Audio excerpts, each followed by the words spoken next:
Welcome to ISKCON of Silicon Valley.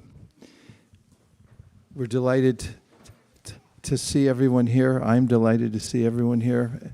And I'd like to give us a special welcome to Her Grace Malati Devi, who is a senior-most devotee in the Krishna consciousness movement. She doesn't like to be noticed or appreciated, but it's the consequences of doing what you do. Thank you, Malati, for helping to expand the Krishna consciousness movement all over the world for those of you who don't know her. She and her husband and a couple of other devotees were the first ones to go to England to meet the Beatles, which they did successfully. And that turned out pretty well. George Harrison, who they befriended there, helped to spread Krishna consciousness in amazing ways, making some recordings that became hits and that were popular. They also stayed at John Lennon's estate for some time while they were getting started in England. And she and her husband at the time, Shyam Prabhu, who lives also in our vicinity, are known as the pioneers who helped to get Krishna consciousness started around the world. So, yes, really, thank you very much for coming to ISKCON of Silicon Valley. Hare Krishna.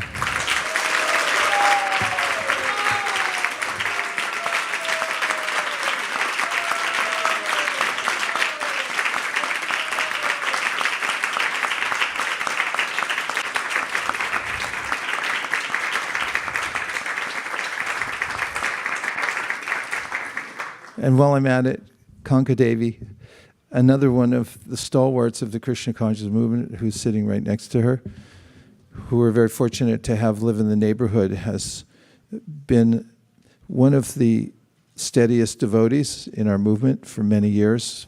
Wealth of information on Krishna consciousness, stellar devotee. Thank you very much, Kanka, for coming. It's so nice to have you here. Hare Krishna.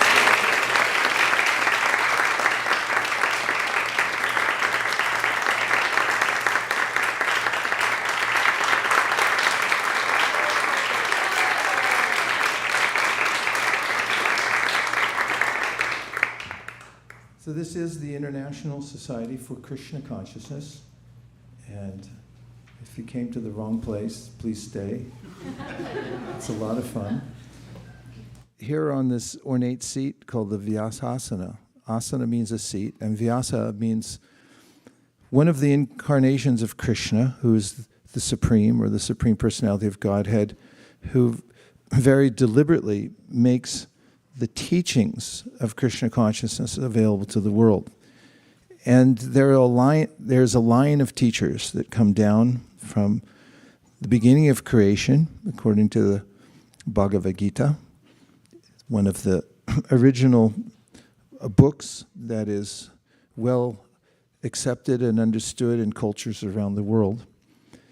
And that line of teachers is dedicated to making sure that the teachings of the Bhagavad Gita are available to people in all cultures of the world. And although the book was written in Sanskrit, it's now translated into hundreds of languages. What's more,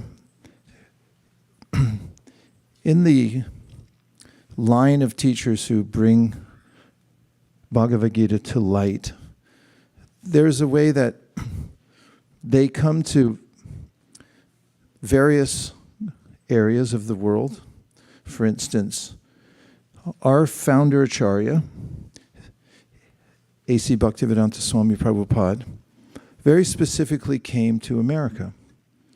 He had been asked by his teacher, who was named Srila Bhaktisiddhanta Saraswati Thakur, to concentrate on the West, bring the teachings to the West. And there's a mission statement that our founder wrote for himself.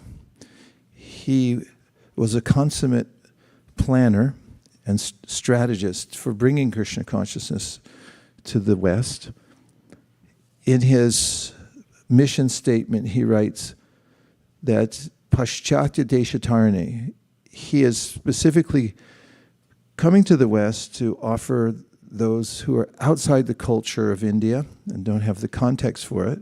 He's coming to create context for them so they can not only understand the philosophical points of the Bhagavad Gita, but also take up a practice that would be appropriate.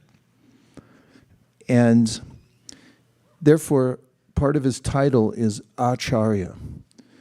Acharya means behavior, and there's a way in which when you say Acharya, it means one who teaches by his or her example. So this movement was founded by him on the basic principles of the Bhagavad Gita, and his aim was very specifically to make sure that those who were in the West, outside the context of the culture of the Bhagavad Gita, could understand it, imbibe it, and take up its practice. And in a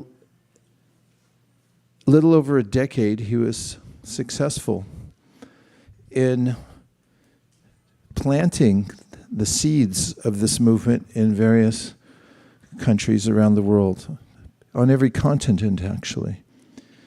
And he did so by presenting a practical way that anyone could introduce and accept, or could accept a simple spiritual practice in their own homes. And that practice is based on a teaching of another appearance of Krishna in the world, who is called Sri Chaitanya Mahaprabhu. The idea is that the universe, the world, all of us come from a common source. This is one of the tenets of the teachings of the Bhagavad Gita and other related literatures, which from now on in this talk I'll call the wisdom literatures. There's a phrase in Sanskrit, Janmadyasa Yataha, which means that we all have a common source. Everything comes from one source. And that original source is described as Abhigna and Swaraj. So it's not that our source is a rock, or as sometimes Srila Prabhupada, I'm referring to our founder Acharya, that's one of the ways we refer to him as Srila Prabhupada. Prabhupada is an honorific name, and so is Srila. He used to refer to the various theories of the way everything came into existence. And one of the ways that Brajras Bhavana, is he here, had presented recently was the theory of the Big Bang. And he traced out the history of how the idea of the world coming to be from a Big Bang means there was something that exploded. Well, Srila Prabhupada used to refer that as to the chunk theory, that in the beginning there was a chunk, and then somehow or other the chunk exploded. To find out more about the theory, I think you should ask Brajras Bhavana, because is he here? No. He researched it and gave a presentation about it. But the wisdom literatures say that our source is not a chunk. It's not a rock. It's not dull.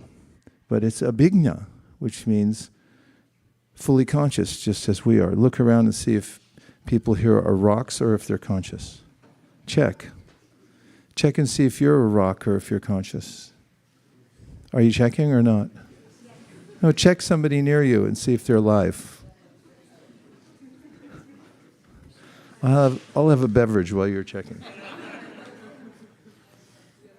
See, if I was a chunk or a rock, I couldn't have a beverage.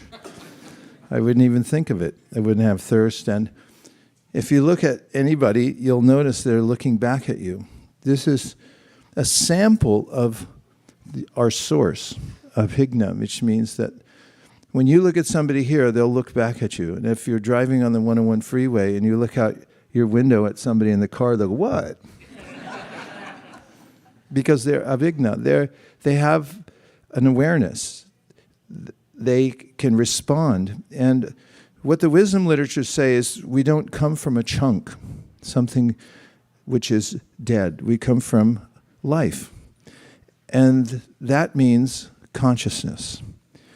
And one of the ways we can understand the nature of our source is by looking at what emanates from the source.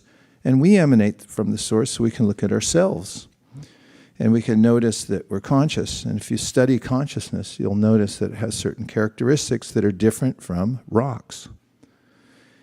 And the other feature of the Supreme, besides being conscious, which also means responsive and aware of everything, is Swarat, which means completely independent. Although, since I hit the ground running in 1956, that's when I was born, I've been on a tight schedule.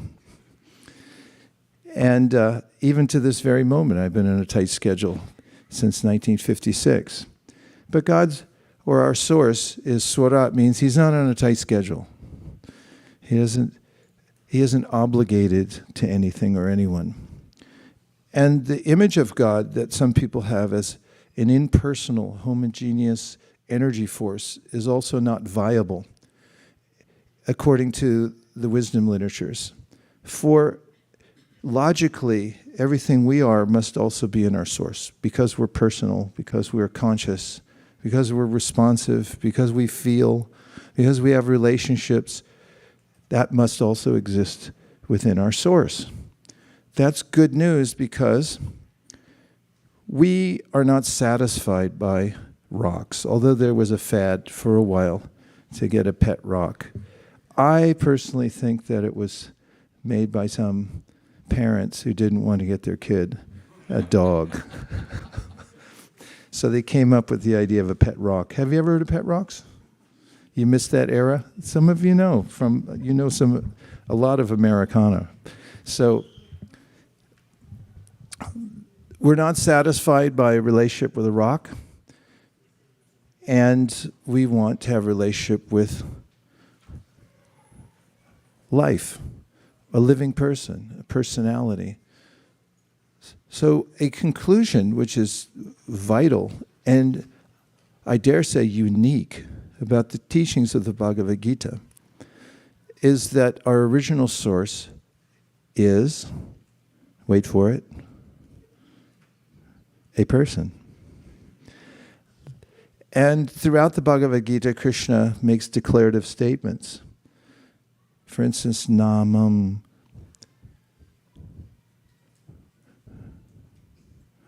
Verse 11.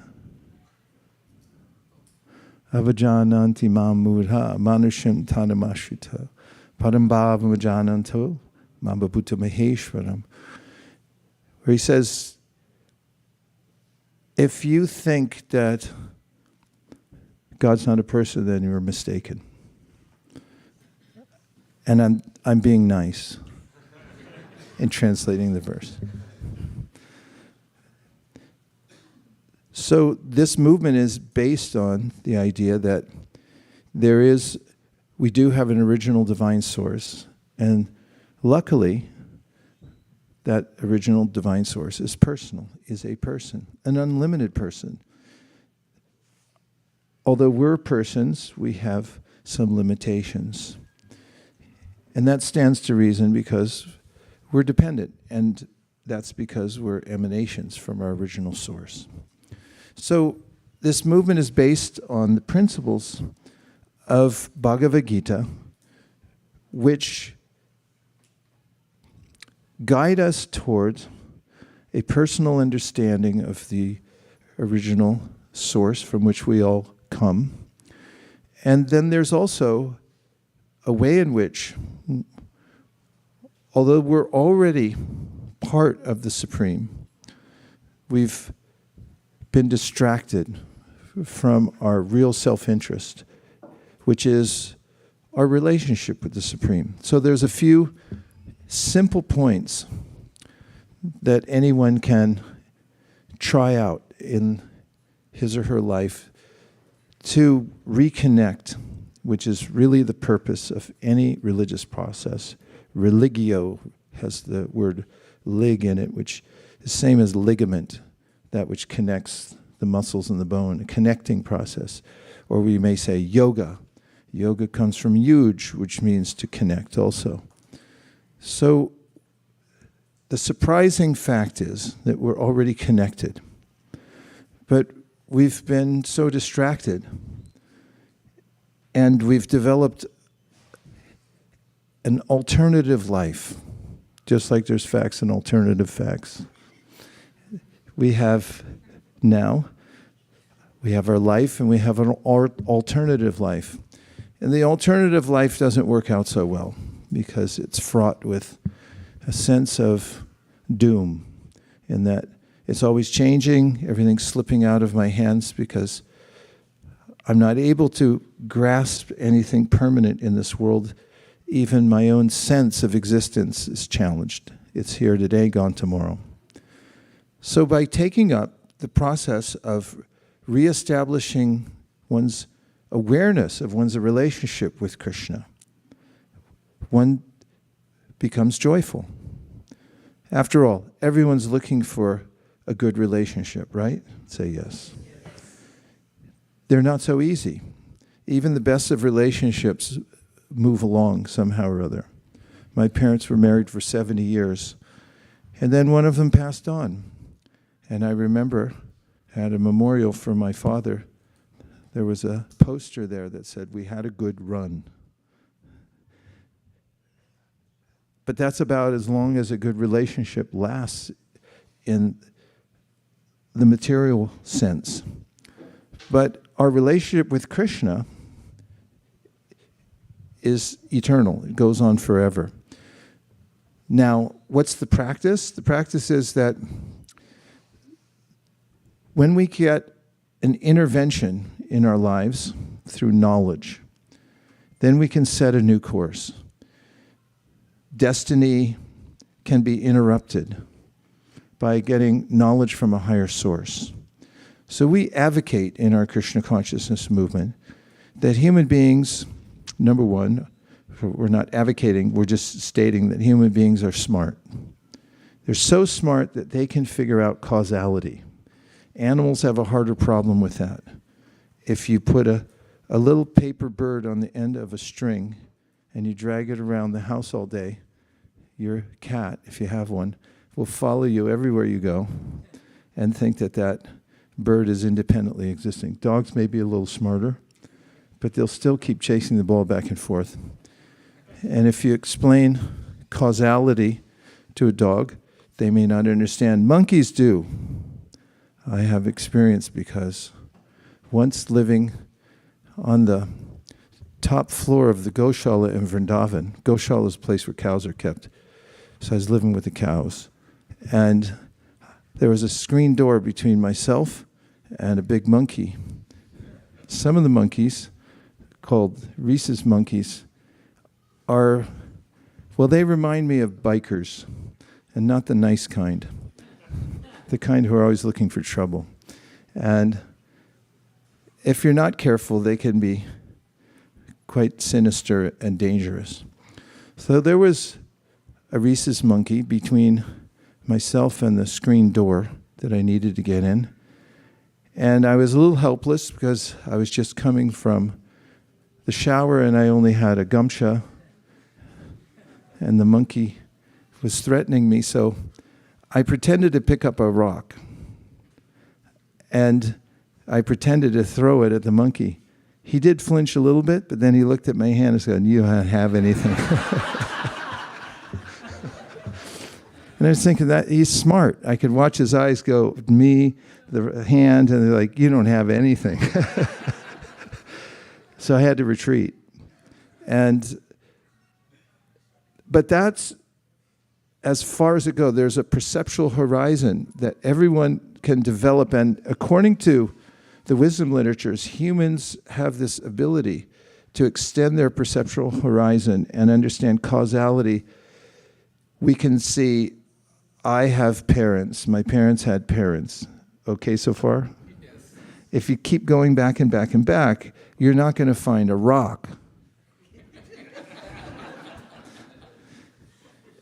And there's a way in which the wisdom literatures say, this is logical. Keep following it back and back and back, and you're going to find that you have a source that's Abhigna and Swarat.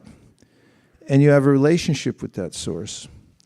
And one of the other very well-known facts about the Supreme, we'll just say the Supreme for now and not speak of any nomenclature for a particular religious tradition, is that God is all-pervading. If you go to the Romantic period of literature, those who explored the spirituality of the world, if you read Emerson or Thoreau, you'll find a sense of pantheism. Pantheism. Pan means all, and theism means God's everywhere. You see God within everything. There's an energy field we can experience. In some of the indigenous tribes right here in America, those who had the best of it, what I learned in 6th grade, were here in California, just because of the weather. And they took more time for exploring spirituality, and they had a sense of an all-pervasive spiritual existence. And we look at Rumi or other traditions around the world. You can see the poetry and the teachings, and you'll notice that there are ways in which we naturally experience that there's a higher power, and that higher power is all pervasive. And in the Bhagavad Gita, Krishna mentions this. The 13th chapter is dedicated to explaining how our original source, who's omniscient and omnipresent, is also present within our hearts. And that if we have a sincere desire to develop a relationship with him, then he gives this beautiful metaphor that he lights up a lamp of knowledge. And he also says, I'll guide your path by giving you intelligence to see your way. So, following the tenets of Bhagavad Gita, and as I mentioned earlier, another avatar or appearance of Krishna in the world who came to give a specific process for this specific age that we're in now, there are a couple of practices. One is to read the Bhagavad Gita. The Bhagavad Gita is known as the Vedic intelligence. There's a vast body of knowledge called the Vedas. And they give information about how to live in harmony with nature, how to live longer, how to elevate oneself in the world according to the laws of nature. And then there's a transcendental section called the Upanishads. Is everyone okay? I know I'm going on and on. There's a transcendental section called the Upanishads that advocate one become introspective and look and see who you actually are. And then there's a summary of those Upanishads called the Vedanta Sutra. Is this making you want to read more? Yes. Yeah, okay. Then there's a summary, it's not a summary, it's an extended commentary on the Vedanta Sutra. It gets contracted, and then it gets expanded again, and that's called Srimad Bhagavatam. And then there are corollary literatures. One of the most famous, as I've already mentioned 3 times, is the Bhagavad Gita. And our teacher, who led with the Bhagavad Gita when he came to the West, called it the Vedic intelligence. So one of the practices of Krishna consciousness is to, as my godbrother told me in New York City just a couple of months ago, his name is Pradyumna, he's always bugging me to continue learning Sanskrit, which I've done in fits and starts. I usually do it to procrastinate when I'm writing a book, and I think, well, maybe I'll learn Sanskrit instead, because it seems easier. And I saw him on the street out in front of one of our centers in New York City called the Bhakti Center. And we greeted one another and just asked how we each asked one another how I asked how he was doing, he asked how I was doing, said fine and fine. And he said, how's the Sanskrit? I said, well, and he already knows my Sanskrit teacher, and he already told him that I hadn't talked to him in a couple months. So he looked at me and he goes, crack a book. And then he walked away. So that's my mantra in my head, crack a book. And there's a way in which we look all around the room and we think, what could preoccupy me? Nowadays, there's one object that especially attracts everyone's attention. I've noticed it. Because if you go to a bus stop, a train stop, an airport, and you look at people waiting for anything, have you had this experience? Do you know where I'm going with this? What are they doing? Looking at a screen, right? And usually their thumbs moving. Ring, ring, ring. This is not yogic samadhi. It's different. It's very different. There is a way in which the human brain can be engaged in such a way that it can touch the web of transcendence. And that's called reading Bhagavad Gita. It's the Vedic intelligence. So one of our main practices is to read Bhagavad Gita. And what we claim is, if you read Bhagavad Gita, you'll have an intervention in your life. Did you ever feel like you needed an intervention? Yes. Did you ever feel like you needed rehab? Yes. Okay, yeah. In fact, it's trendy nowadays. Where have you been? Rehab. Yeah, I'm rehabbing. And practically living in the world, there's such an assault on the senses from every direction. And you just get swept away by habits. And we need some intervention. We need some rehab. And Bhagavad Gita has both of those. The intervention of knowledge is quite enticing because the voice of the Bhagavad Gita is gentle like a friend. In fact, it's a conversation between the great Krishna and his great friend Arjuna. So it's spoken authoritatively. Krishna speaks authoritatively, but there's also a sense that he's speaking to his friend, but there's also another sense because he, Krishna, is the Supreme appearing in a human form, is that he's talking to all of us. And the intervention happens for anyone, can happen for anyone in any language. If you read Bhagavad Gita, first of all, suspend disbelief. You say, well, I'm an atheist. That's all right. Vijay Prabhu, what do you tell atheists? Give him the microphone, he'll tell you. Vijay Prabhu is the most experienced book distributor on the planet. No one's more experienced than him.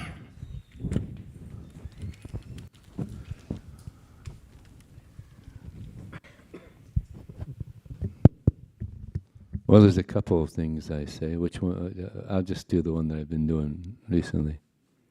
I tell them, so, there's a lot of things you don't know. And they say, all right. And I tell them, well, actually there's billions of things you don't know. And they say, all right. So one of the things you don't know is whether there's a God or not. You haven't a clue. And all right. Usually they say, all right, that's true. So you're not an atheist. You're an agnostic. And they say, all right, okay. And sometimes I take a book after that. So. And one time you met a Satanist, right? Yeah. So what did you say to the Satanist? This is in Australia, going door to door. And he saw they had the Bhagavad Gita, and he said, no, I'm not interested. I worship Satan.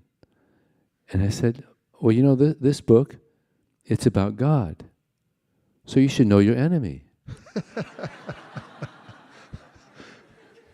And he said, all right, good point. All right. All right, I'll take one. He gave a nice donation. See? What did I tell you?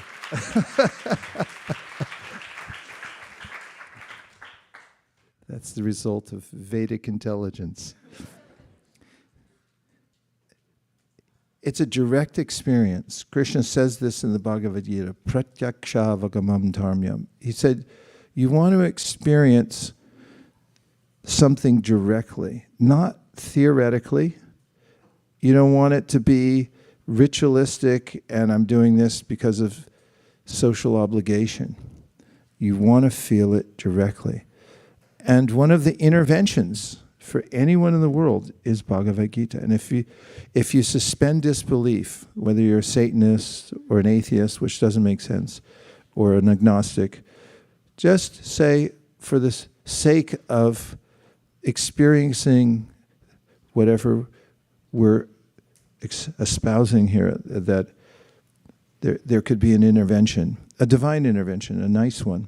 Then read Bhagavad Gita with an open mind, and you'll see that as smart humans, we're already souls who are extremely subtle, and we can understand subtleties, but we're in human bodies, which are vehicles through which we can understand causality, going all the way back to the beginning. That's our superpower. And if you read Bhagavad Gita, you'll have that experience. So this is our main book. We offer it in many different languages. And it just so happens, today we had an international call. We were talking to devotees on every continent of the world except for Australia and New Zealand, because we talked to them last night, and it's wrong timing for the morning. And we were counting up how many devotees participated during our recent campaign, which just ended, to distribute Srimad Bhagavatams all over the world. We ended up distributing together about 32,000 sets of Srimad Bhagavatams just recently. Yeah, that's something. Not nothing.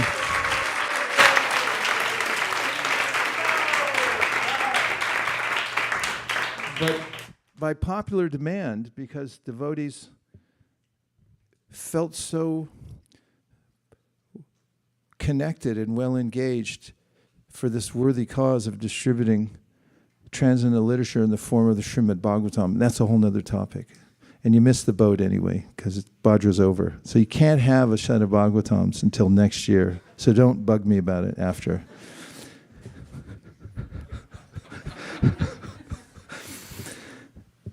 We started what we call our Live to Give, which is a good idea.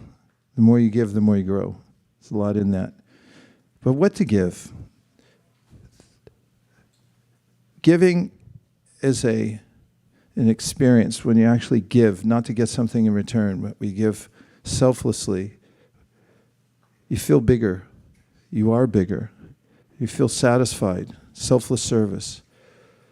According to the teachings of Krishna in the Bhagavad Gita, the best thing to give to anyone is the opportunity to have a knowledge intervention, especially through Bhagavad Gita. And therefore, we began this enterprise to distribute a set number of Bhagavad Gitas around the world every year. See, it's a global project. But here at ISKCON of Silicon Valley, we have a penchant for book distribution. And we have that because we see that anyone who gets an opportunity to do it grows personally and also expands their ability to understand the Bhagavad Gita itself by distributing it to others. And that's also another topic, but I can bring it up in another time. So what we've done, and we started this morning, is the next campaign to distribute Bhagavad Gitas all over the world. And the global goal for this year is 4.2 million Bhagavad Gitas.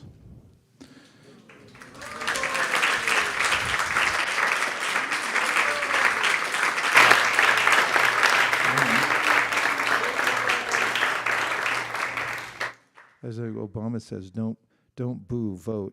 And you don't clap, go out and distribute them. So our goal for 2026, which we've been pursuing for several years now, is to come to a baseline of 5 million Bhagavad Gitas a year. That's a good starting point. Before we think, oh, that's huge, well, you know, in yoga classes they say, don't compare yourself to anyone, but the Gideon's Bible people are way, way ahead. They're distributing multiples of that every year. And they're doing a good job in many different ways. It's a good occupation to distribute knowledge of God. So here at ISKCON Silicon Valley, we'd like to facilitate anyone who would like to see what it's like to take up. You don't have to make a solid vow, but it would be nice if you could have a experiment in your life to say, I'm going to read Bhagavad Gita every day, even if it's one verse in purport. The purport means the explanation of the verse. If you take time to do that out of your busy schedule, then you'll find that you're imbued with a new sense of yourself and your purpose in life. And the second part of it is to facilitate other people getting the Bhagavad Gita. I'll never forget getting a Bhagavad Gita from my friend Sarah Pollock when I was in high school. I still have it. 1972. And it's just a little tiny book with translations in it. And I was so enamored of that book, I read it hundreds of times, all the way through, again and again. I couldn't believe anybody could talk like that. And then I got the advanced version because it had explanations in it from Shambhala Books on Telegraph Avenue in Berkeley. So I found out in an advertisement in another publication called the Back to Godhead magazine that it was available. So I went down there and I got it. And it's been a mainstay in my life. I read it every day, and I couldn't think of going a day without reading Bhagavad Gita. And it is the intervention that I need every day. So we have made an arrangement here to bring in by ship tens of thousands of copies of Bhagavad Gita. In fact, if you've noticed those tents out in the parking lot, that's the overflow from where they're kept in the middle. The biggest room in our place is in the middle of this temple. It's all stuck full of Bhagavad Gitas. And then the overflow is in the parking lot. And for the world, 4.2 million is the goal. And for here, did you come up with a number? Not yet. We will, though. We'll calculate something. Now, okay, you're going to travel, right?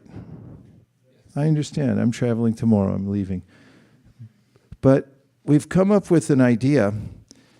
Part of it was inspired by Ritutwaj Swami, because wherever he goes, he carries some books with him. When you walk through an airport, we've identified at least 5 touch points. Forget the TSA, unless you want to accidentally leave a book there. Leave it to chance. But it can be a tedious job being in an airport. They work hard. And when you're going through an airport and you give somebody a Bhagavad Gita, it just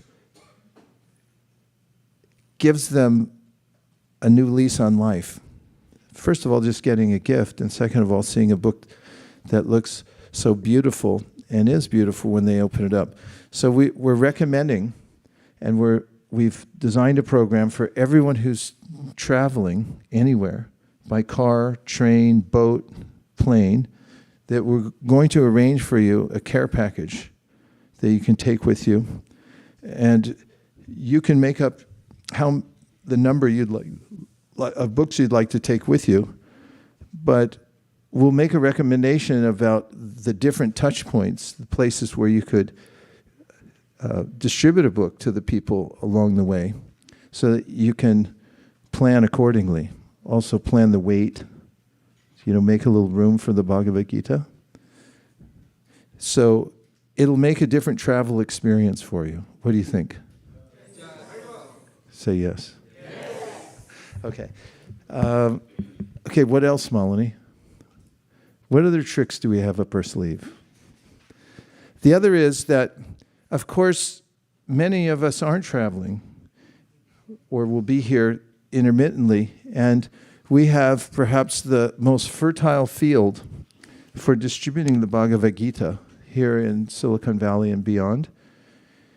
And the way I think of it, after distributing sets of Srimad Bhagavatam, that Bhagavad Gita is easy. It's just one book. It's not a whole set of books, 12 cantos. So we'll be facilitating everyone here who would like to participate in distributing as many Bhagavad Gitas as you would like to distribute. We'll give you whatever kind of training you'd like, how to present Bhagavad Gita, where to present Bhagavad Gita. We'll facilitate you with Bhagavad Gitas. They're already ready, sitting in the parking lot, ready to go. And whatever other way we can help, I recommend that during this period we take the opportunity to distribute as many Bhagavad Gitas as we can, or more specifically, that we distribute more Bhagavad Gitas this year than we ever have, which is last year's score. That's what I have to say today. And now we'll see if there's any questions or reflections. We had questions yesterday, and it felt like a nice flow. So if you can ask a question, you'll get extra points. Yes. Okay. Tiger's the runner. Thank you so much for the nice presentation. My question is related to one of the points which you mentioned, that destiny can be interrupted by higher source or higher cause. So my question is, many times we discuss that whether it's destiny or free will, and then we also come to know that they both can be present simultaneously. It's not that it has to be only free will or destiny. But how do we understand that in someone's life, what percentage of activities or actions are determined by free will, or how much is it? 5%.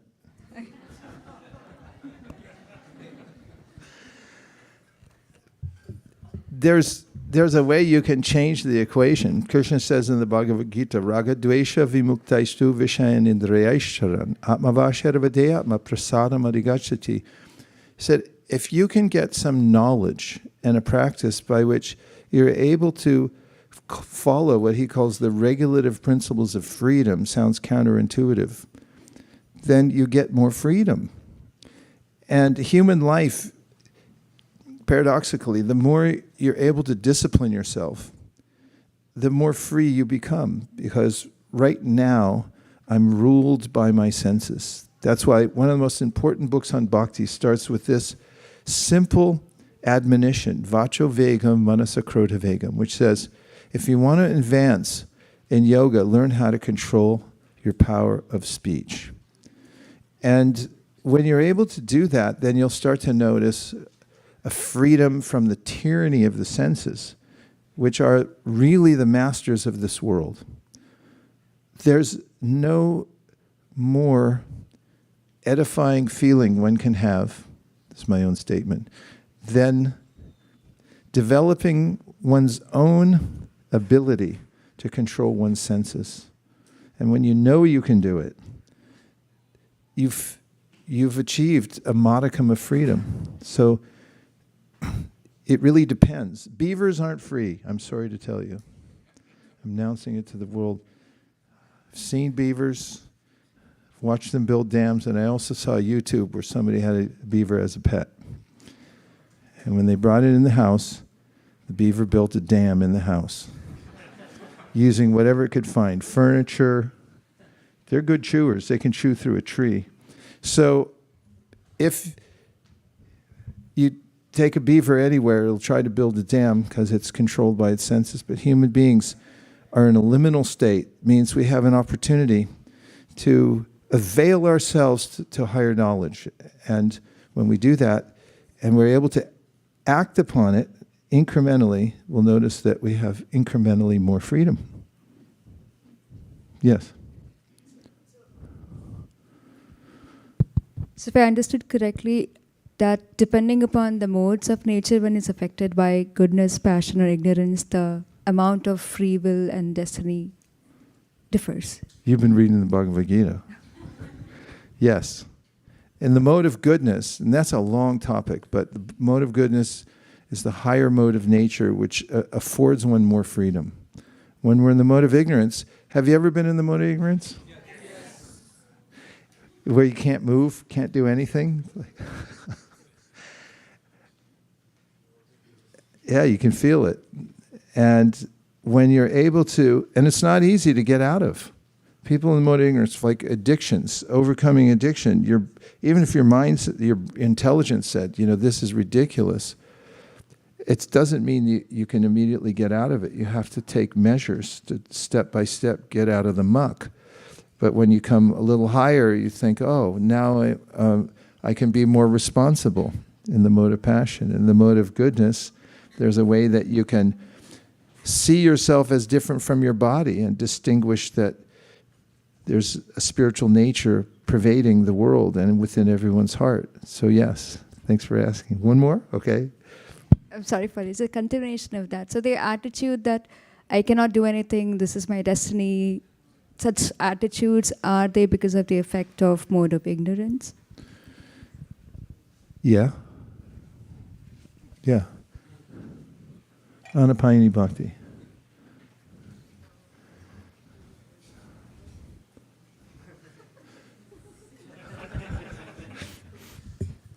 Hare Krishna Maharaj, thank you for today's talk. I had a question regarding the same phrase she mentioned, which was destiny can be interrupted by getting knowledge from a higher source. And on the topic of book distribution, I was wondering, what is it that qualifies those receivers to be in touch with spiritual knowledge? Is it chance, their good luck, or in their destiny to receive spiritual knowledge? It's the discretion of those who go out to present Bhagavad Gita. Those who go out to present Bhagavad Gita are generally known as Madhyama Adhikaris, and they have the power of discretion in who to approach. As is mentioned in the Srimad Bhagavatam, Ishvare tadadineshu balisheshu dusatacha prema maitri kapopeksha. That's what it's like meditating when your mind's going. Ya karoti samadhyamaha means there's a level of consciousness in devotees when they come to understand the all-pervasiveness of Krishna, the imperative that souls get an opportunity to come in contact with knowledge. And then when they move about the world, they make this discrimination. They test to see within sometimes a short amount of time, but they look for people who are open. They're called balisheshu, they're open. So the Madhyamadhikari is a kind of representative of Krishna who goes out in the world and sees how can they give the most opportunity to those who are open for it. And then there's an admonition that don't bug people if they're not into it. Means that if somebody's averse to it, don't make them more averse. Be a kind friend, leave them alone, And therefore, there's a way in which the distribution is based on those who go out to offer it to other people, and determining whether or not it's destiny or chance or good luck becomes more apparent to those who are doing it directly. For instance, sometimes, I remember once in Southern California, we were in Irvine, and we went to a Vietnamese mall. I think it's the most prolific, it's the largest community of Vietnamese people in America, Southern California. And we were going through the mall, and there was a third floor to it, and there was a bunch of shops that were closed, and we went all the way to the last shop. It was the only shop on the third floor that was open. And when we walked in, they were marginally interested, which means they weren't that interested. And nonetheless, they were impressed that we came all the way up the stairs, and that we'd come all the way to their shop, and that we were enthusiastic. So minus all the details, they ended up appreciating, even though they didn't know what it was exactly, and they took it. And when we left, I was thinking and wondering the same thing. What impelled me to go up three floors to the last place at the very end? And why did I, even though they were marginally interested, why did I nudge them in a certain way? And why did they take it? There's a dynamic there that's hard to explain. You kind of have to see it for yourself. It comes through a little bit of realization. And just in general, the idea of destiny, good luck, how justice is meted out in the material world through karma. Krishna says in the Bhagavad Gita, good luck figuring that out. As it's so complicated. When did it start? That's an endless argument everyone has. And Prabhupada said, don't get too entangled in that. Try to see what's in front of you right now and try to understand your opportunity. And in the Bhagavad Gita, when Krishna talks about the Stita Deer Muni, Munis generally, they try to speculate on everything and figure everything out. And when they do, then somebody smarter comes along and says, no, I got it figured out better than you do.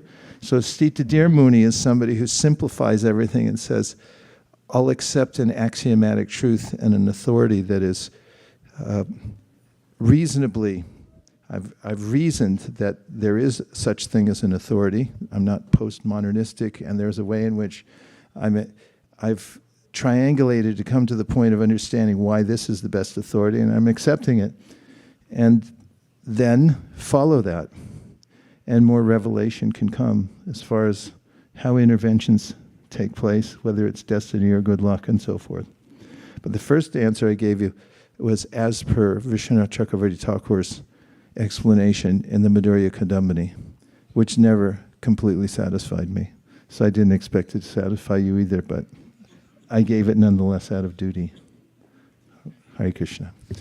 Yes, Vijay Prabhu, please. There's a statement that you're also familiar with, that Prabhupada puts in a purport, that Krishna, upon seeing the sincere endeavor of the devotee to spread Krishna consciousness, inspires the people in general from within. So if we're sincere, then Krishna inspires people to come and take. So therefore, good sadhana is very, very important. It's such an important point, and it goes to the fact that it's not mechanical. Consciousness is not mechanistic. It's a different category of energy altogether. So when we interact with other living beings, although they're involved in the material world, they also have a modicum of free will. And where that all comes together, I mean, it's one of the reasons that going out to distribute Bhagavad Gita, teach Bhagavad Gita, and so forth is so fascinating. You can't get a better career than that, really. Right? Yes. This is my opinion. Okay, we're running down on time, but I see Mayapur Vihari Prabhu, and I can never resist. Ever since the day he came up to me at japa time and said, hey, I got this idea. Give him a microphone, please. I got this idea to put Bhagavad Gitas in motels. And since then, he's distributed 1.2 million Bhagavad Gitas to motels. Hare Krishna. And that's not nothing.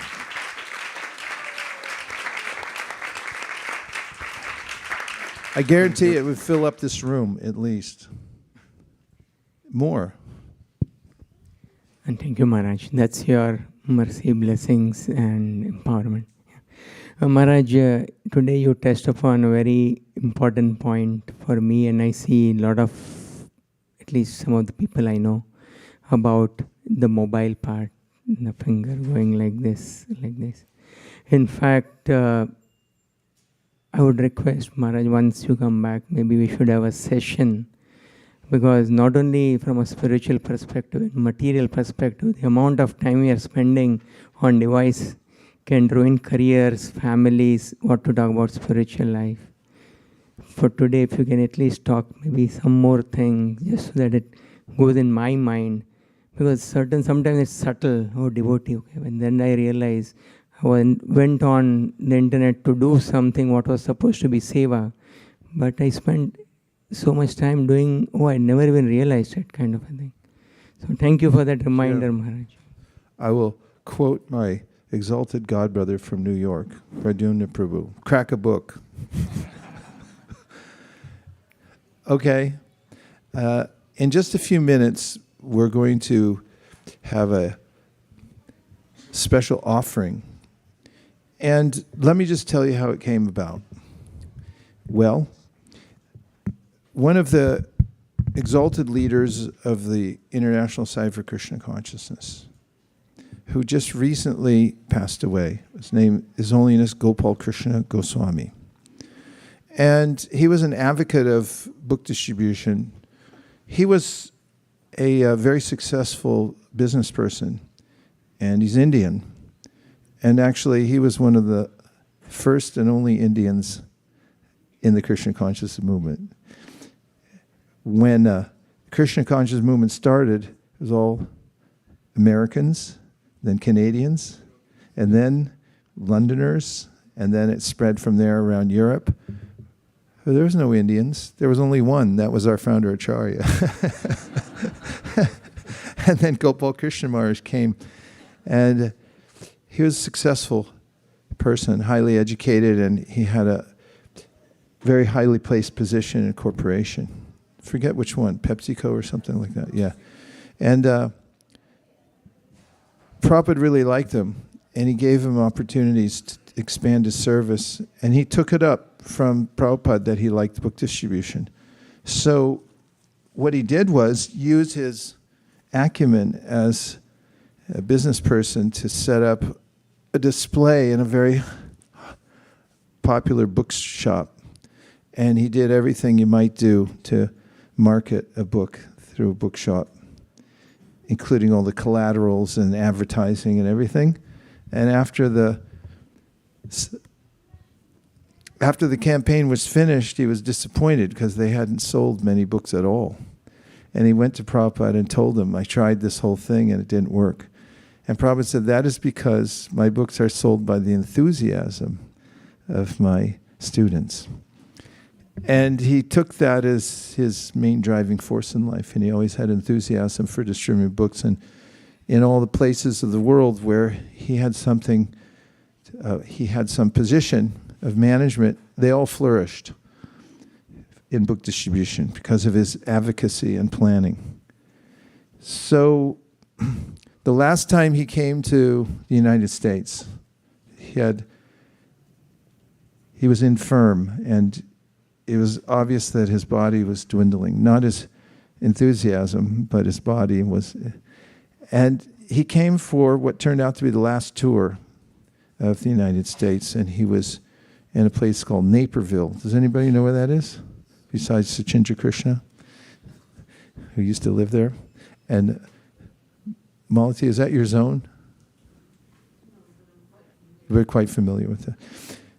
So he was there at Naperville, and there was a group of his followers there who were quite enthusiastic and happy to present to him that they had come together in a conference and decided that they would commit themselves to distributing at least 400 sets of Bhagavatams for Bhadra Purnima. With me so far? Yes, Vaisesika. So he looked up at them, or down at them from the seat, wherever he was, and he said, why not 5,000? Which is a typical response that Prabhupada would have given when his devotees, enthusiastic followers of Prabhupada, would come to him and say, we did this, and Prabhupada said, double it. And Gopal Krishna Maharaj said, they said 400, he said, why not 5,000? And then soon he left that place, he went back, and he left the world, much to the sorrow of all of us who are missing his company even right now. And that instruction, which comes from the spiritual teacher to the students, is called Vani, and it's a real thing. Because if you take it, then what happens is your connection to your teacher is never lost. And what's more, you make great advancement. So the followers of Gopal Krishna Maharaj, in considering that he had said that, we have a little think tank that meets at least once a week for figuring out how to market books around the world. And we were blessed to have some of his disciples as part of that. And we started thinking about, what does it mean, 5,000? So we came up, we branded it, and we made a logo out of it. It's called the GKG 5000. And we actually used as a backdrop the logo for the Indianapolis 500. You don't know what that is. So, okay. So what's happened is, as a subset of the Bhadra Purnima campaign, headed by Gopal Hari and Ranchor and team and devotees all over the world, they came together to enthuse the subsection of devotees everywhere who are followers of Gopal Krishna Maharaj to reach this goal of at least 5,000 sets of Srimad Bhagavatam during the Bhadra campaign. Nanda Vrindavan, is this resonating? That's what happened, right? So tonight, in 2 minutes, they are going to, are they here?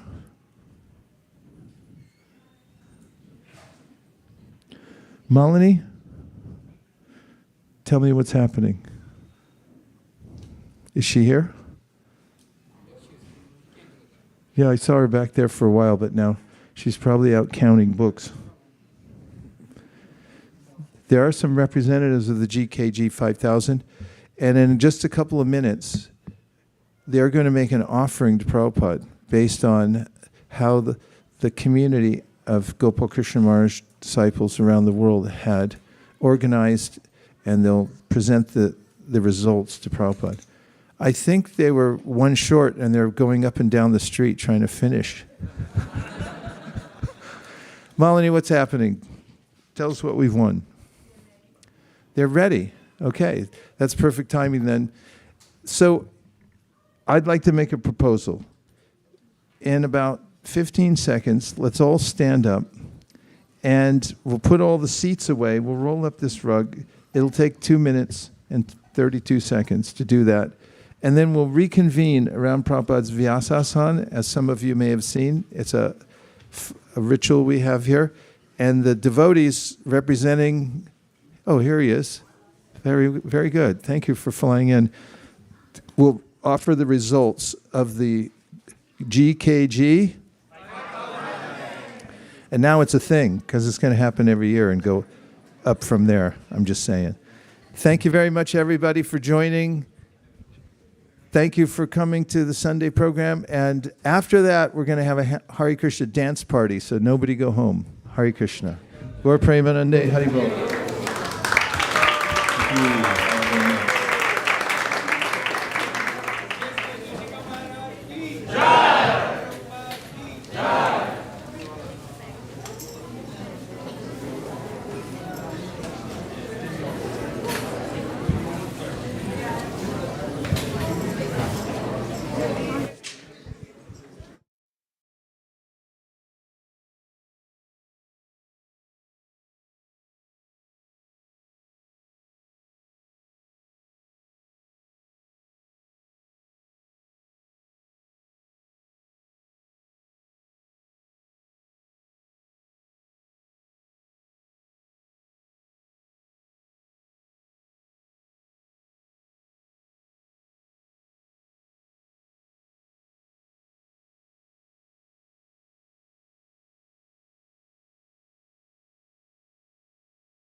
If you can hear me, raise your hand.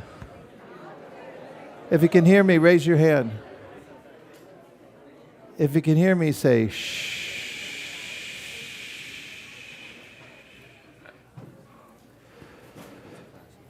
Just now, we're having an offering.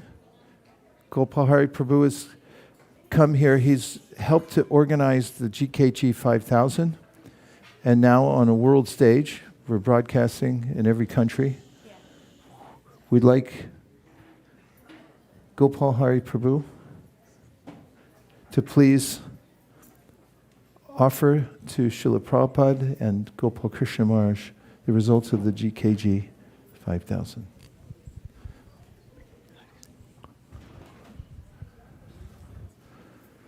Hare Krishna. Hare Krishna. Dear Srila Prabhupada, please accept my most humble obeisances at the dust of your lotus feet. All glories to your divine grace. His Holiness Gopal Krishna Maharaj greatly loved all devotees and all services for Srila Prabhupada. He had a particular and palpable love for book distribution and the devotees who distributed books. Maharaj's nature was generally quite reserved. He wouldn't openly show his emotions. But when Madhusudan Prabhu, the Sankirtan leader in Delhi, would tell Sankirtan stories, Maharaj would become immensely blissful and happy. Just like a child, he would laugh and laugh, so much that tears would roll down his eyes. He would never laugh as much as when he heard Sankirtan stories. Maharaj once said about a Sankirtan devotee he had engaged as his personal servant, quote, "The spiritual master becomes indebted when the disciple takes pains to preach Krishna consciousness. This devotee travels, sometimes all alone in his van across America, distributing Srila Prabhupada's books. So I am indebted to him." Maharaj's words hit us like a train. Through this exchange, Maharaj was sharing with us the secret to gaining personal service to Guru and Krishna. In 2022, Maharaj became quite ill in Delhi and went to the hospital for an angiography. Neither Maharaj nor the devotees were certain if he would survive this ordeal. But Maharaj did. Sometime after his return to the temple from the hospital, devotees organized a lecture for him.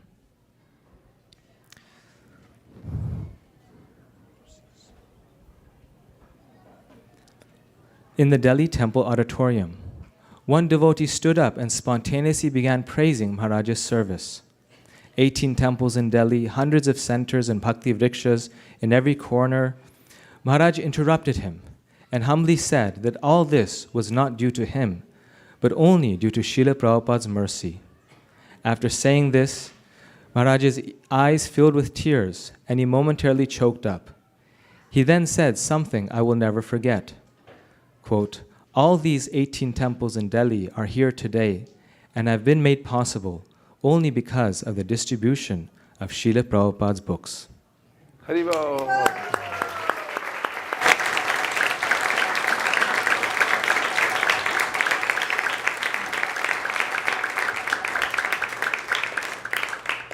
In light of Maharaj's powerful inspiration for book distribution, the North American disciples and well-wishers of His Holiness Gopal Krishna Goswami Maharaj launched the GKG 5000 initiative under the guidance of His Grace Vaisesika Maharaj and His Holiness Janardhan Maharaj. During his visit to America last year, which became his final visit to North America, in a conversation with Vansidhari Prabhu and other devotees, His Holiness Gopal Krishna Maharaj encouraged devotees to distribute 5,000 Srimad Bhagavatam sets. When we presented this idea to Vaisesika Maharaj, he was immediately supportive and said, "Let's serve Maharaj's Vani." In Srimad Bhagavatam 2.9.34, it says that the Vani, the direct order of the spiritual master, is the internal energy of Krishna, and by fulfilling the order, we can see Krishna. Thus, devotees from North America became re-energized to distribute at least 5,000 sets of Srimad Bhagavatam. About 10 days before Bhadra Purnima, we had reached out to every possible person, tapped every available resource, and collectively only distributed 2,500 sets. In a Zoom meeting with Vaisesika Maharaj, we shared that despite everyone's best efforts, we were only able to reach half of the goal. Maharaj graciously congratulated the devotees for reaching half the goal and encouraged us to aim for the 5,000 goal next year. However, the more he congratulated and thanked us, the more we felt he was saying, "You can do better. You can reach the goal this year." His Holiness Gopal Krishna Maharaj was someone who never missed his goals. In fact, he not only met his goals, but doubled them. His favorite aphorism was, "Double it."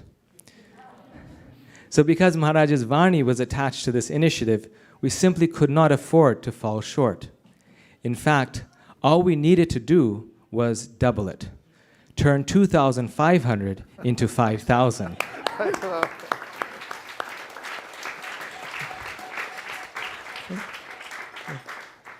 But how to do it? We made a plan to divide the remaining 2,000 sets by finding 10 people who would take responsibility for 200 sets each. But finding and convincing 10 devotees to take this responsibility was challenging. Some said no, and there was some pushback and doubt. But thanks to the devotees' encouragement, everyone gradually felt inspired to put forth their best effort.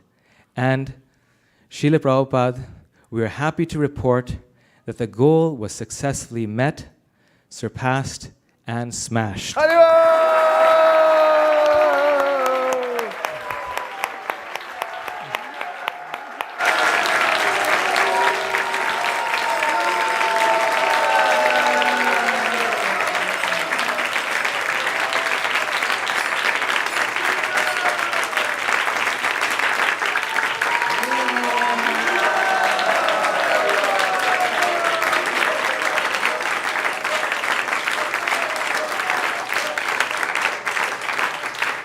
Prabhupada ki!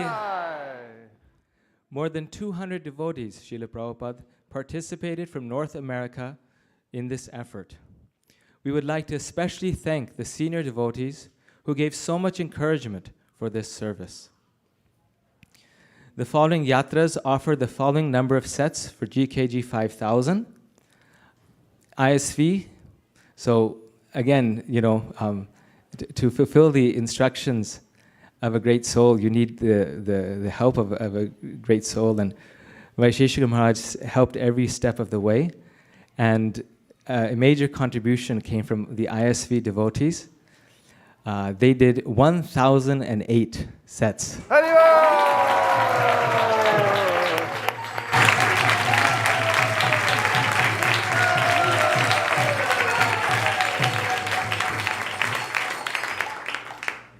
Vrindavan Mataji was also very helpful in collecting this and getting the numbers and things. And I'll announce some of the bigger donors later on. Actually, it was 1,009, so that's it. Naperville, 540 sets.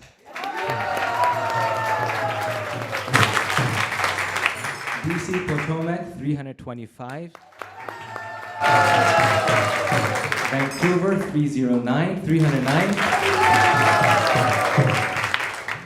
Los Angeles, 284. Alachua, 275. Baltimore, 225. Atlanta, 200. Farmington Hills, 200. Edmonton, 200. Detroit, 184. Calgary, 162. Greater Toronto Area, 140. Montreal, 110. Columbus, 70. New Jersey, 56. Cincinnati, 50. TSP ISKCON Chicago, 50. Indianapolis, 50. Richmond, 50. Dallas, 60. Knoxville, Tennessee, 30. North Carolina 26, Seattle 20, Winnipeg 20, Thunder Bay 20, Pittsburgh 10, New Vrindavan 10, Boise 10, Louisville 10, Houston 5, Regina 1.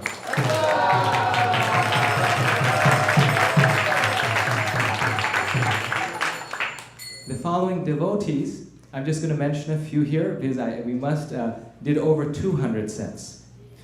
And I'll just list all the names and then you can cheer at the end. Krishna Dharma Prabhu and Madhavi Manjari Mataji, Prem Nam Prabhu, Braja Hari Prabhu and Saraswati Mataji, Divyananda Prabhu, Adidev Prabhu, Yugol Kishore Prabhu, Adidev Prabhu and Sachimata Mataji, and your humble self. Over 200 sets.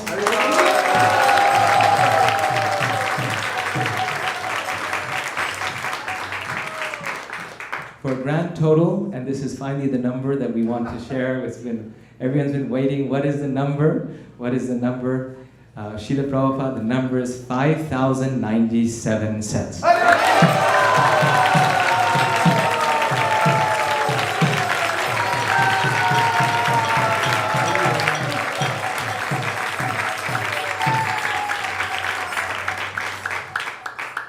Srila Prabhupada, we would like to pray to their lordships and to you that we can continue this effort year after year and make it the annual GKG Sankirtan offering.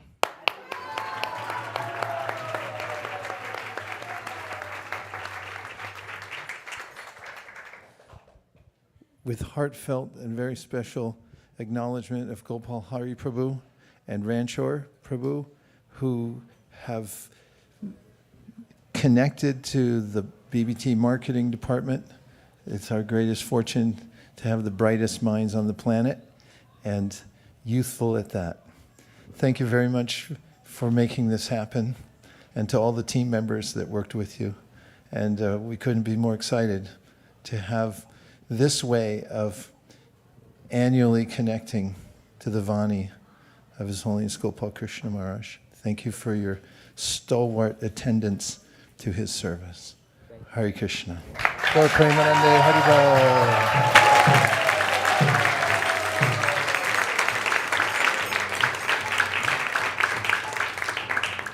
And now, dear devotees, we're going to have the Arati ceremony. So please feel free to reorient yourself accordingly, and we'll start forthwith. Hare Krishna. Thank you.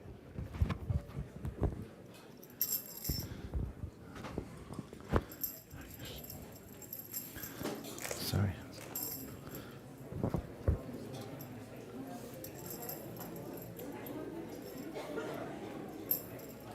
Generic, right? Or are they custom? No, they're generic. Generic. Within you, without. Namo Vishnupadaya Krishna Preshtaya Bhutale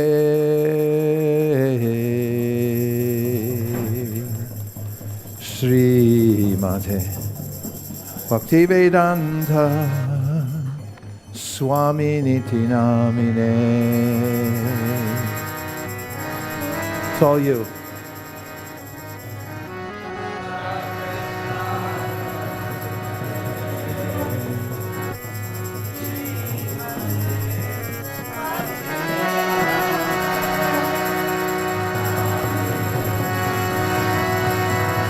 Namaste Saraswate Deve Gauravani Pracharine Shunyamari Paschate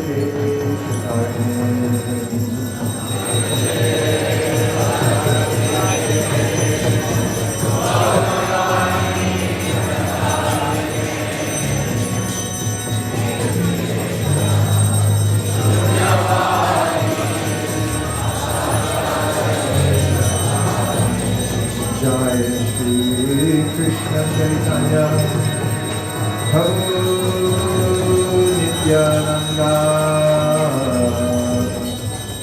Shri Advaita Radhara Shivasari Gaura Bhaktivinoda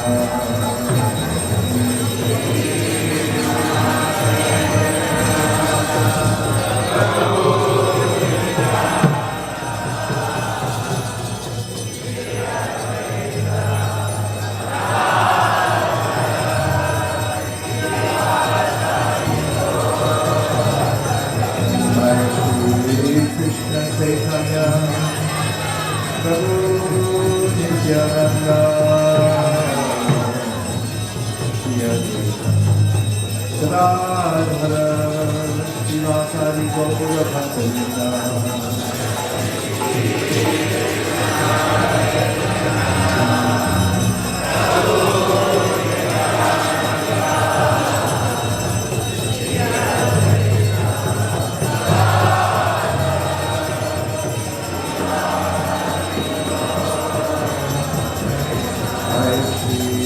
Krishna Chaitanya Prabhu Nityananda Shri Advaita Gadadhara Srivasari Gaura Bhaktivinoda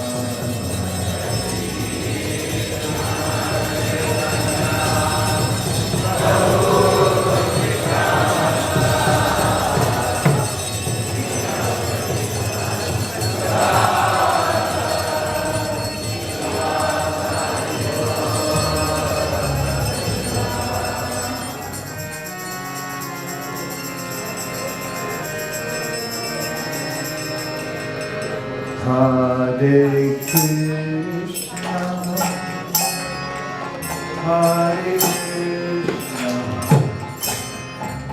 Krishna Krishna, Hare Hare, Hare Rama, Hare Rama, Rama Rama, Hare Hare.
Parivrajakacharya, Stotra Shata Shri Srimad, His Divine Grace, Srila Bhaktivedanta Swami, Srila Prabhupada Ki, Jayam Vishnupad Paramahamsa Parivrajakacharya, Ashtottara Shata Shri Srimad, His Divine Grace, Srila Bhakti Siddhanta Saraswati Thakur Ki, Ananta Koti Vaishnava Vrinda Ki, Namacharya Srila Haridas Thakur Ki, Prem Se Kaho, Shri Krishna Chaitanya, Prabhu Nityananda, Shri Advaita Gadadhar, Shiva Sadi, Gaura Bhakta Vrinda Ki, Shri Shri Radha Krishna Gopa Gopinath, Shyamakun Radhakun Giri Govardhan Ki, Shri Vrindavan Dham Ki, Shri Mayapur Dham Ki, Shri Jagannath Puri Dham Ki, Ganga Mai Jamuna Mai Ki, Tulsi Devi Bhakti Devi Ki, Samaveta Bhakta Vrinda Ki.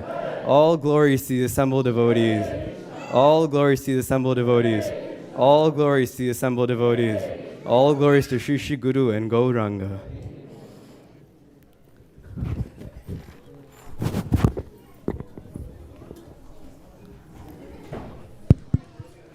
Hare Krishna, 1 minute. Sorry, a quick announcement. So we'd like devotees to request prayers to His Grace Shri Kumar Prabhu's cousin, Vipin Prabhu, who left his body recently. So we'd like to offer our prayers to Shri Shri Lord Narasimhadev. If he so desires, please protect His Grace Shri Kumar Prabhu's cousin, Vipin Prabhu, and give him shelter at his lotus feet so that he can continue his devotional service wherever he is. Hare Krishna. Namaste Nara Shringhaya.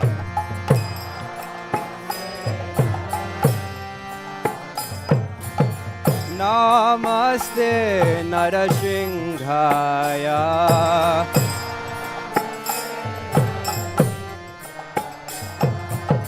Namaste Nara Shringhaya.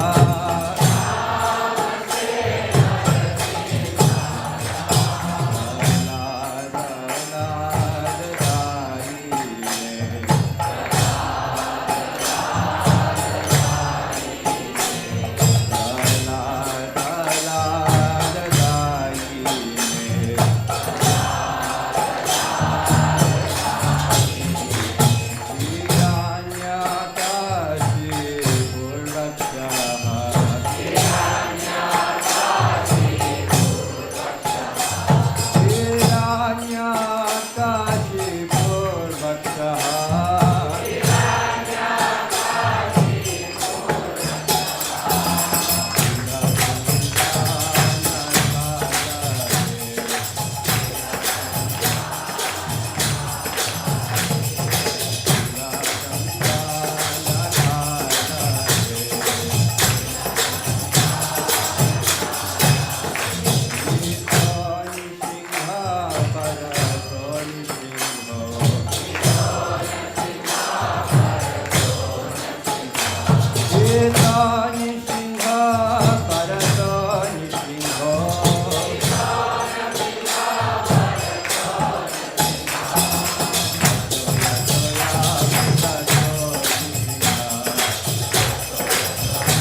Nande.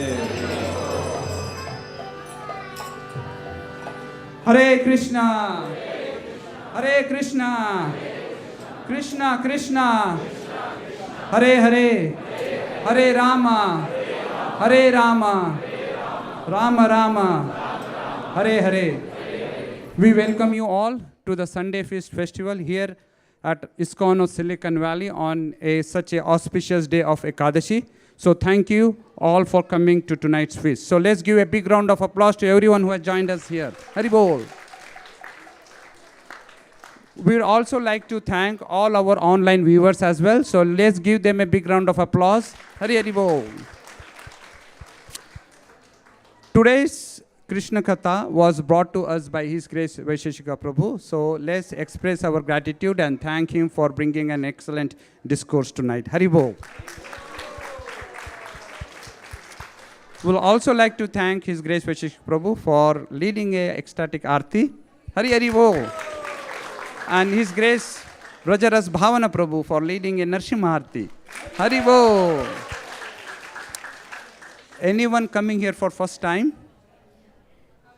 We have some devotees here, right there. Here, thank you, thank you, thank you. If you have any questions or we could be of any assistance, please reach out to me. My name is Sri Gopal Das. We would be happy to assist you and help you any way we can. Hare Krishna. So let's chant one Mahamantra for all the newcomers. Hare Krishna, Hare Krishna, Krishna Krishna, Hare Hare, Hare Rama, Hare Rama, Rama Rama, Hare Hare. We also like to extend our warm welcome to His Grace Gopal Hari Prabhu, who is visiting us from Naperville. And Hari Hari Bol, Hare Krishna. So we have 3 sponsors for tonight's feast. So we like to acknowledge them. Her Grace Ujjwala Rasa Mataji is sponsoring in memory of her sister's 29th disappearance anniversary. Her sister's name is Bela Mataji. So is Mataji here? Ujjwala Rasa Mataji. She is in the kitchen. So let's thank in her, for sponsoring the feast. Hare Krishna. His Grace Sukhata Gauranga Prabhu is also sponsoring tonight's feast. Again in the memory of his brother, who this is his 22nd disappearance anniversary. So let's thank His Grace Sukhada Gauranga Prabhu for sponsoring tonight's feast as well. Hari Bol. And we have His Grace Radha Vallabh Prabhu and Her Grace Hansapriya Mataji is sponsoring the feast again in the memory of his father Ramesh Chandra Patnaik's 50th disappearance anniversary. 15th disappearance anniversary. So thank you, Mataji. And Prabhu is here. Please, Prabhu, if you like to come and speak few words. Thank you. Hare Krishna.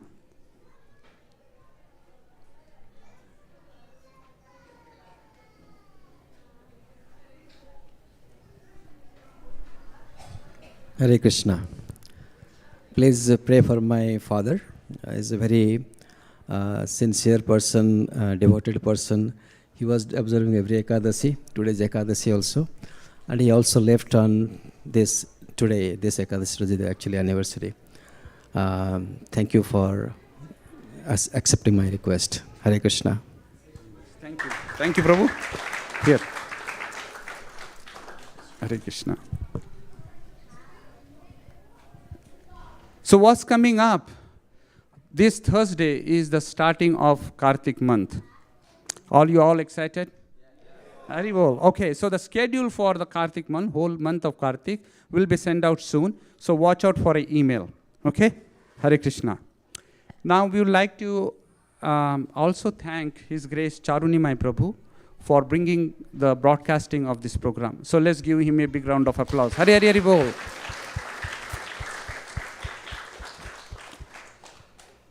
Now we can go to Prasad Sevya prayers. Anushri is going to lead us into Prasad Sevya prayers. Hare Krishna. Actually, actually, before that, we would like to announce the cooks. Gaurang Prabhu is going to announce the cooks for tonight's feast. Hare Krishna.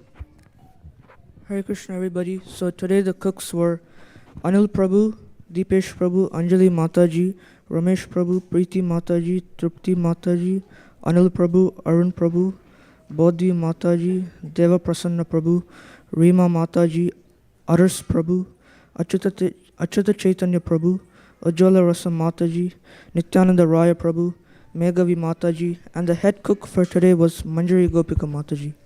Thank you. Thank you, Gaurang Prabhu. Charira Vidya Charindriya Tahe Tha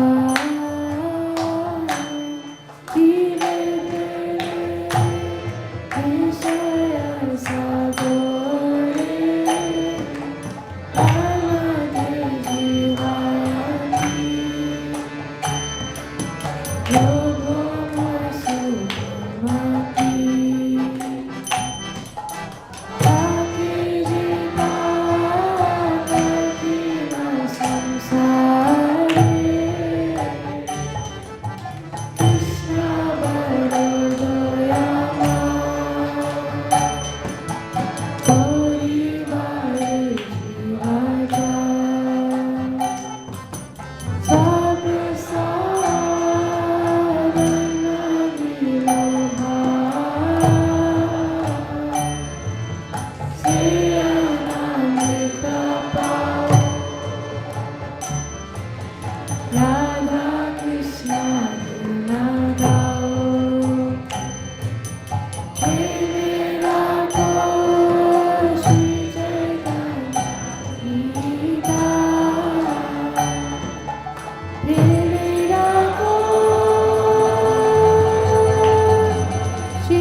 Prasad ki.